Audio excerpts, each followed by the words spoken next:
महाराष्ट्र के थाने कॉलेज में एनसीसी छात्रों की पिटाई का एक मामला सामने आया है। यहाँ पर करीब 8 छात्रों को कीचड़ भरे पानी में हाथ के बल उल्टा लेटाकर बारी बारी से उन्हें डंडे से बेरहमी से पीटा गया।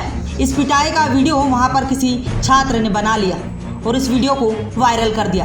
वीडियो वायरल के बाद छात्रों के पेरेंट्स ने कॉलेज में पहुंचकर जमकर हंगामा मचा दिया। यहाँ बता दें, थाने कॉलेज में आर्मी, नेवी, एयरफोर्स और पुलिस भर्ती के लिए एनसीसी ज्वाइन करते हैं। यहाँ पर इनके फिटनेस के लिए इन्हें ट्रेनिंग दी जाती है, लेकिन किस तरह से ट्रेनिंग दी जा रही है ये तस्वीरें बयां कर रही है। बताया जा रहा है इन दिनों यहाँ पर प्राचार्य और टीचर नहीं होने के कारण सीनियर छात्र ही जूनियरों को फिटनेस की ट्रेनिंग दे रहे हैं और जो व्यक्ति इन 8 छात्रों की बेरहमी से पिटाई कर रहा है वह कोई और नहीं, इसी कॉलेज का सीनियर छात्र है और वही इन दिनों इन छात्रों को फिटनेस की ट्रेनिंग दे रहा है। इस वीडियो वायरल और पेरेंट्स के हंगामे के बाद प्राचार्य ने इस सीनियर छात्र पर कड़ी कार्रवाई की है।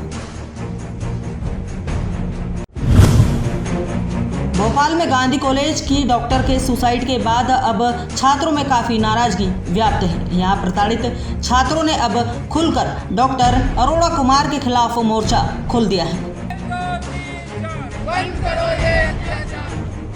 डायनाटिकल की एचओडी से प्रताड़ित होकर पिछले 6 सालों में 3 स्टूडेंट यहाँ पर अपनी अधूरी डिग्री छोड़कर कॉलेज छोड़कर जा चुके हैं। यही नहीं, एक जूनियर छात्र ने तो राज्यपाल तक से इसकी शिकायत की है। मैंने इनके अमानवीय व्यवहार, मनमानेपन का, टॉर्चर का, इन सब की शिकायत मैंने विभिन्न स्तर पे की, किंतु इनकी पहुंच, प्रतिष्ठा और पावर के चलते उस पर कोई कार्रवाई नहीं हुई। 40 घंटे की लगातार ड्यूटी करते हैं और साथ ही उन्हें अभद्र व्यवहार और अमानवीय व्यवहार का सामना करना पड़ता है। यहाँ पे ये व्यवहार एचओडी द्वारा एवं उनके समस्त साथियों द्वारा किया जाता है। इंदौर के एमवाई अस्पताल में सांप काटने के बाद इलाज के दौरान इंदौर के एमवाई अस्पताल में सांप काटने के बाद इलाज के दौरान 5 साल के मासूम बच्चे की मौत हो गई। दरअसल यह पूरा मामला सुजालपुर ग्राम कनाड़िया का है। यहाँ पे 5 साल के अंकुर पुत्र अर्जुन गोस्वामी, जिसके घर में बीती रात बिस्तर में सांप घुस आया था। यहाँ हलचल होने पर पिता की नींद खुली तो सांप बिस्तर पर बैठा था। यह देख पिता ने सांप को वहीं मार दिया। इस दौरान बच्चा भी जाग गया। पिता ने बच्चे से पूछा, बेटा कुछ हो तो नहीं रहा? इस पर बच्चे ने इनकार किया तो पिता ने बच्चे को वापस सुला दिया। करीब 3 घंटे बाद बच्चे के मुंह से झाग दिखे। इसके बाद परिजन देवास के अस्पताल लेकर भागे। यहाँ डॉक्टरों ने उसे एमवाई ले जाने की सलाह दी, जहाँ गुरुवार शाम बच्चे की अस्पताल में उपचार के दौरान मौत हो गई। 2 दिन पहले नरसिंह घाट के समीप बने ब्रिज से बुधवार को रात करीब 10 बजे एक युवक ने नदी में छलांग लगाई थी। इसके बाद सूचना मिलते ही होमगार्ड और के जवान युवक के शव को ढूंढने के लिए नदी में सर्चिंग कर रहे थे। यहाँ तेज बारिश के चलते शिप्रा नदी उफान पर थी और पानी का बहाव काफी तेज था। इस वजह से शव को ढूंढने में काफी मशक्कत करना पड़ी, लेकिन 32 घंटे बाद युवक का शव तेज बहाव में बहकर बड़े पुल के समीप स्टॉप डैम में फंस गया था, जिसे आज होमगार्ड के जवानों ने फंसे शव को बाहर निकाला। यहाँ बता दें, जवाहर नगर रहने वाला 23 वर्षीय यश, जो कि 2 दिन पहले लापता हो गया था, जिसकी गुमशुदगी की रिपोर्ट परिजनों ने नीलगंगा थाने में दर्ज कराई थी। इधर दूसरे दिन शिप्रा नदी में छलांग लगाने की भी खबर सामने आई थी। इस पर परिजन पहुंचे और शनाख्त सामने आई कि छलांग लगाने वाला युवक कोई और नहीं, यश यानी कि उनके परिवार का सदस्य था। इसके बाद होमगार्ड और एसडीआरएफ के जवान ने शव को ढूंढने का काफी प्रयास किया, लेकिन पानी का तेज बहाव और शिप्रा नदी के उफान के चलते शव को ढूंढने में काफी मशक्कत करना पड़ी। इधर शव को जिला अस्पताल पोस्टमार्टम के लिए लाया गया। यहाँ पर यश के परिजन यानी कि उसकी बहन ने बताया कि यश काफ़ी दिनों से डिप्रेशन में था। उसे फ़ोन पर उसके फ्रेंड सर्कल के कुछ करीबी उससे विवाद कर रहे थे, जिससे वह काफ़ी परेशान था। उसने अपनी आप बीती अपनी बहन को भी बताई थी कि मैं इतना परेशान हो गया हूँ कि कहीं आत्महत्या ना करना पड़ जाए। इसके बाद डिप्रेशन में यश दवा बाजार के लिए नौकरी पर निकला, लेकिन घर नहीं लौटा। इसके बाद अब बहन ने इसकी शिकायत गुमशुदगी की थाने में दर्ज कराई। यहाँ यश की बहन ने कुछ लोगों पर हत्या के आरोप भी लगाए हैं। मुझे लगता है कि सौरभ सूर्यवंशी, नरेंद्र सूर्यवंशी, रेखा सूर्यवंशी और उसकी वो तनु सलूजा सरनेम है उसका, रिंकू सोलंकी। इन पांचों की वजह से ही जो कुछ हुआ है, क्योंकि ये जो एक सौरभ नाम का लड़का है वो 4-5 दिन से बहुत झगड़े कर रहा था और बार बार फ़ोन पे इनकी बहस हो रही थी। और यश ने बोला भी था उससे, वो खुद मुझे रात को बता दी थी, उसने ऐसा बोला था कि मैं तेरी वजह से ध्यान दे दूँगा, और उसी की वजह से सब कुछ हुआ है। और मुझे तो लग रहा है ये लोग, इन पाँचों ने मिलकर मर्डर प्लान किया था उसका, और इन्होंने मेरे भाई को मारा है। देवास में स्व सहायता समूह की महिलाएं प्रदर्शन करते हुए थाली बजाते हुए कलेक्टर कार्यालय पहुंची और अपनी मांगों को लेकर एक ज्ञापन सौंपा। देने यहाँ पर हम कितनी बार ही आ गए, लेकिन हमारे ज्ञापन का अभी तक हमको कोई अनुशासन नहीं मिला है।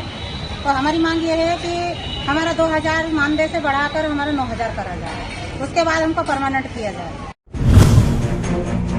आगर मालवा सब्जी मंडी में एक चोर मोबाइल चुरा कर भाग रहा था। इस दौरान पब्लिक ने उसे पकड़कर उसकी जमकर कुटाई कर दी। पब्लिक ने उसे इतनी बुरी तरह पीटा कि वह बेसुध होकर जमीन पर गिर पड़ा, यहाँ तक कि उसके कपड़े भी फाड़ दिए। इसके बाद मौके पर पुलिस पहुंची और चोर को थाने लेकर गई। बताया जा रहा है कि सब्जी मंडी में आए दिन चोरी की वारदात होती रहती है। यहाँ पर जेब कट, कभी जेब काट लेते हैं तो कभी मोबाइल चुरा कर रफू चक्कर हो जाते हैं। लेकिन आज एक चोर पब्लिक के हत्थे चढ़ गया और फिर क्या था, उस चोर की जमकर कुटाई कर दी।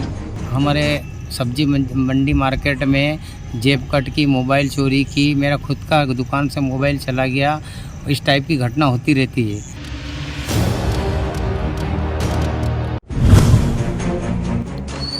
उज्जैन के पवासा थाना क्षेत्र में महिला की फांसी लगाने से मौत हो गई। वहीं परिजनों ने ससुराल पक्ष पर हत्या के गंभीर आरोप लगाए हैं। दरअसल पवासा थाना क्षेत्र के बजरंग नगर कॉलोनी में रहने वाली निशा नामक महिला ने अज्ञात कारणों के चलते फांसी लगाकर अपनी जीवन लीला समाप्त कर ली। घटना की जानकारी मिलते ही मृतक महिला के भाई जिला अस्पताल पहुंचे। यहाँ मीडिया से बातचीत में राजकुमार ने बताया कि महिला संभवतः उसकी फांसी लगाने से मौत नहीं हुई है, जबकि उसकी हत्या की गई है। बहरहाल जो भी हो, पवासा थाना पुलिस ने मर्ग कायम कर जांच शुरू कर दी है। फोन आया था हमारे पास के इसने फांसी लगा ली है, और 2:30 बजे के टाइम में हमको फ़ोन लगाया था उनके पास ससुराल वालों ने, क्या देख लो ऐसे ऐसे फांसी लगा ली है। उस टाइम पे हम वहाँ से निकले, 4-5 बजे के टाइम पे हम वहाँ से निकले और 11 बजे रात को यहाँ आए। फिर हमारे छोटे भाई ने बताया कि बहन के सिर से ब्लड निकल रहा था, और ये भैया ही बोल रहे थे कि ब्लड निकल रहा था। अब जो उसमें हो पता चल जाएगा। मारपीट झगड़ा चल रहा था उनके घर में उनकी सास से। अमोला में एक महिला की संदिग्ध मौत का मामला सामने आया है। दरअसल अमोला में रहने वाली शादीशुदा महिला अपने ससुराल में गेहूं बिन रही थी। इस दौरान अचानक उसकी तबीयत बिगड़ गई। सूचना मिलते ही परिजन मौके पर पहुंचे और उसे जिला अस्पताल लाए, जहां उपचार के दौरान उसकी मौत हो गई। फिलहाल चिंतामन पुलिस ने मर्ग कायम कर मामले को जांच में लिया है। सर मैं घर पे नहीं था, मैं गया था एक जगह, वो एक्सीडेंट में मतलब वहाँ रिश्तेदार का मतलब भेंट हो गई थी, वहाँ बांधने बैठने गया था मैं, और वही गाँव बिन रही थी वो, तो उसमें से कंकर खाया गाँव में। तो बस फिर मेरा भाई और बहन अस्पताल लेके आए सरपंच साहब की गाड़ी से। पार्श्वनाथ सिटी के रहवासी पिछले 9 दिनों से भूख हड़ताल पर बैठे हैं। यहाँ पर रहवासी बिजली पानी की समस्या से कई सालों से जूझ रहे हैं। इन्हीं सब समस्याओं के हल और निराकरण के लिए रहवासी पिछले कई दिनों से आंदोलन कर रहे हैं। इस आंदोलन के तहत कई जनप्रतिनिधि उनसे मुलाकात तो कर चुके हैं, लेकिन उनकी समस्या का कोई हल फिलहाल तो नहीं हुआ है। आज विपक्ष पार्टी के पूर्व सज्जन सिंह वर्मा पार्श्वनाथ सिटी के रहवासियों मिलने धरना स्थल पर पहुंचे। यहाँ सज्जन सिंह वर्मा ने रहवासियों को आश्वासन दिया है कि यदि हमारी सरकार आती है तो आपको बिजली पानी की समस्या से 1 महीने नहीं कुछ दिनों में ही निजात मिल जाएगा। चाहे खुद हमें यहाँ धरना क्यों ना देना पड़े या अधिकारियों को धरना देना पड़े, लेकिन आपकी समस्या हल हो जाएगी। यही नहीं, यहाँ मीडिया से बातचीत में पूर्व मंत्री सज्जन सिंह वर्मा ने भाजपा सरकार को आड़े हाथ लिया और कहा कि बीजेपी चोर है। हमारी 1 साल की सरकार थी और उन्होंने हमारे मंत्री चुराकर अपनी सरकार बना ली। ऐसी चोर सरकार इन समस्याओं का हल कभी नहीं कर सकती, क्योंकि फिलहाल वह आगामी विधानसभा चुनाव के लिए मंत्रियों को खरीदने की तैयारी कर रही है। 18 साल से बीजेपी की सरकार है। हमारी सरकार साल भर के लिए आई थी, चोरों ने चुरा ली हमारी सरकार। ये मैं प्रॉमिस कर रहा हूँ, कांग्रेस की सरकार आते ही 1 महीने के अंदर इनकी बिल्कुल समुचित व्यवस्था, चाहे मुझे यहाँ डेरा डालना पड़े, अधिकारियों का डेरा डलवाना पड़े इस कॉलोनी में।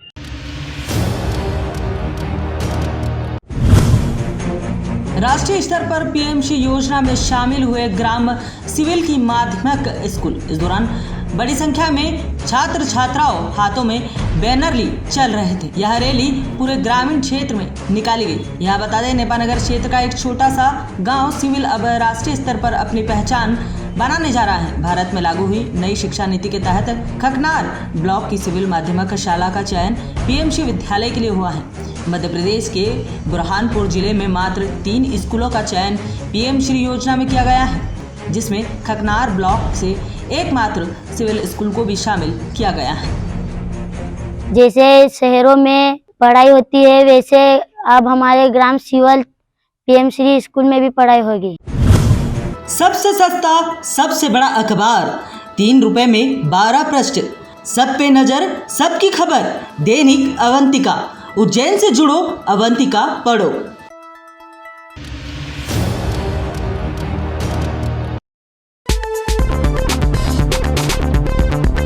अरे सुबह सुबह कहाँ रख दिया मेरा दैनिक अवंतिका? अरे चाचू तो खान अंकल लेके गए, अभी लेके आए। अंकल दैनिक अवंतिका? अरे वो तो अभी अभी जुनेजा साहब पढ़ने के लिए ले गए। वैसे हमारे घर में भी एक दूसरा अखबार आता है, लेकिन क्या करें भाई, जो बात दैनिक अवंतिका में है वो किसी और अखबार में कहाँ। अंकल दैनिक अवंतिका? अरे पुत्र डॉक्टर डिसूजा पढ़ने के लिए ले गए। बेटे अभी अभी चाय वाला लेके गया। भैया दैनिक अवंतिका? हाँ।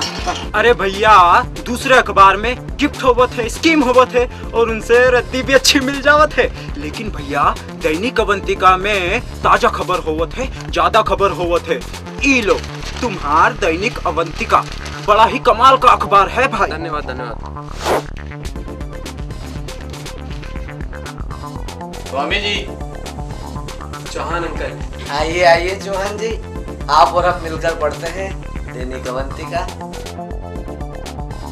सब पे नजर, सबकी खबर, दैनिक अवंतिका।